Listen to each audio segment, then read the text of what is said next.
Kevin, what do you think about this match with Astra? Astra is a very good team with very good experience, but we are also a good team, so I think it will be a very good game. Astra played today, so maybe they will be a little bit tired, so maybe it's an advantage for us. But we will see what's happened Sunday, and I hope we will come back with the 3 points.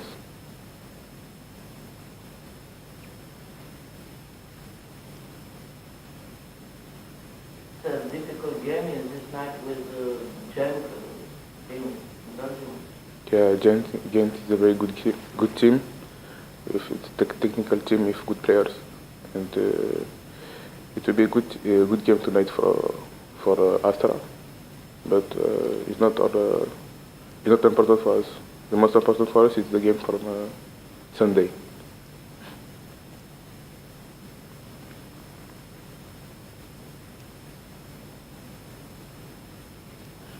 Eigenlijk plec eigenlijk intră conștiență în condiția. With Alibek or without Alibek is the same, so we don't focus about one player. Astra is a team. They have Sapunaru, they have Moraes, so they are also good players. For us, it's the same. What do you think? This is a game between the champion of Romania and the future champion? No, you have more 13 games, so we can't speak about to be champion. It will be a game between the first and the 6 or 7, I think. So it will be a tough game, and you have to show you are first, not like this. You are first because you have good quality and we play together. Is Astra a new goal for you, like match with Dinamo? I hope, but you know, my first job is, if I play, my first job is to don't take goals, and after to give the ball to the midfielders or the striker to them to score. Este un meci foarte important. E un meci care noi dacă mergem acolo și câștigăm, facem un pas foarte bun. E un meci greu, un meci cu echipă cu experiență, echipă bună, un antrenor bun, dar noi mergem să ne jucăm șansele noastre, să facem jocul nostru și mergem să luăm punct sau puncte. Există vreo favorită în acest meci? Nu există o favorită. Și noi și Astra am demonstrat că suntem echipe bune, 2 echipe bune. Astra are meci joi, după 3 zile va juca cu noi. Eu cred personal că avem puțin avantaj. Arbitrați puțin lupta asta pentru play-off, acum pe final, ați jucat cu Dinamo, Astra, apoi CFR-ul. Da, sunt meciuri grele, dar până în momentul de față am demonstrat că suntem o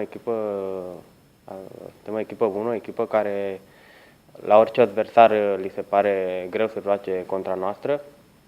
Luăm meci cu meci, noi sperăm să adunăm cât mai multe puncte până la finalul sezonului, să spun așa, și după aia începe un alt campionat care e care pe care.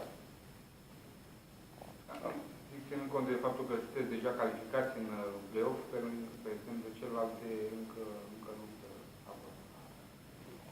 Asta este meritul nostru, că noi suntem deja acolo și mai avem 3 meciuri, încercăm să luăm toate cele 9 puncte.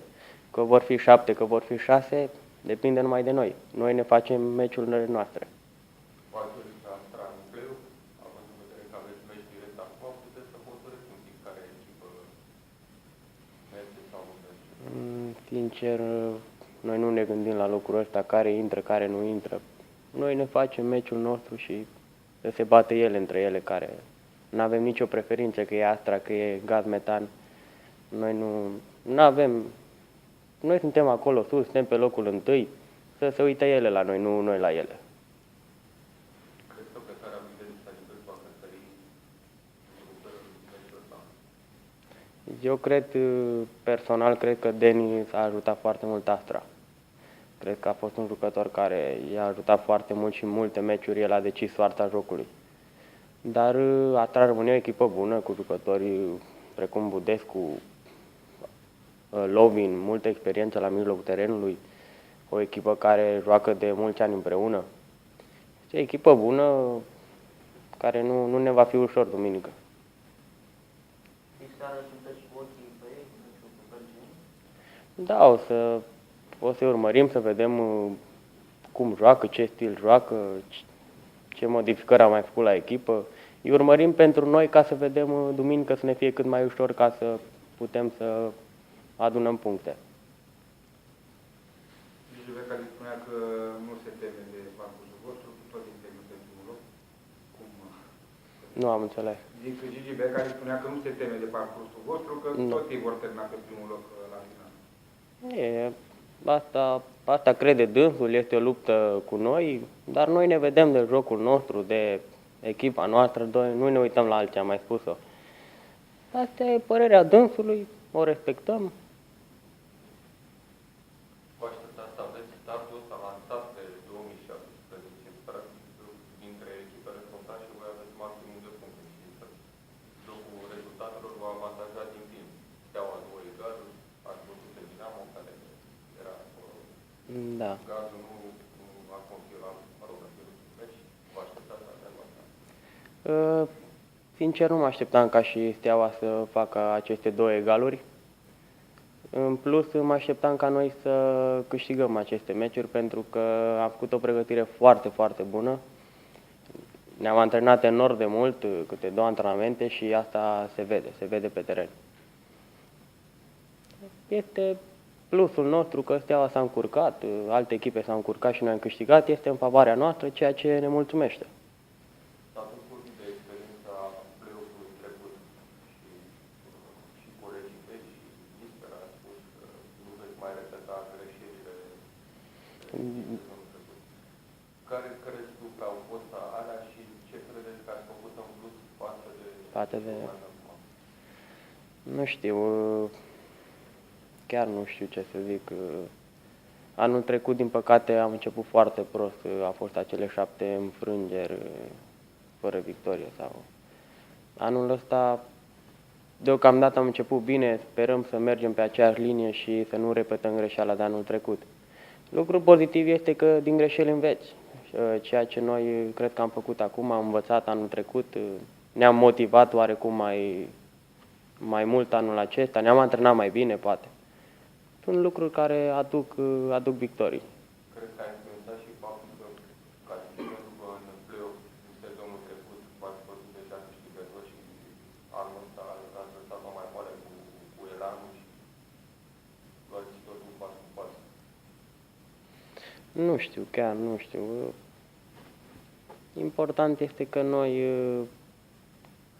suntem acolo unde merită clubul acesta și prin munca noastră și prin jucătorii care avem și toată lumea muncește la antrenament și conducătorii și toată lumea e sprijinul nostru și noi nu ne uităm la alții, ne uităm la noi și ne gândim ca peste 3 luni să fim acolo unde cu toții vrem și visăm lucrul ăsta.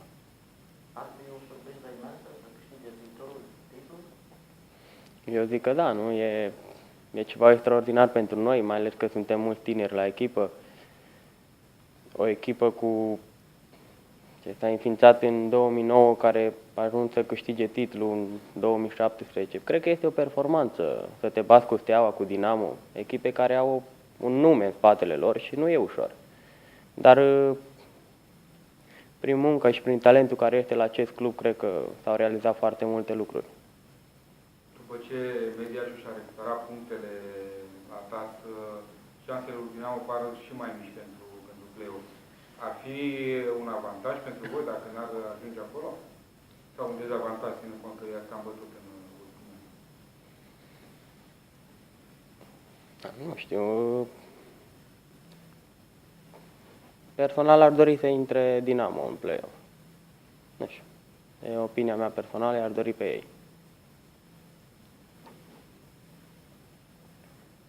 Asta dintre CFR, Astra și Dinamo. Apoi, Da, nu știu. Nu contează până la urmă. Nu știu. Eu prefer Dinamo să intre.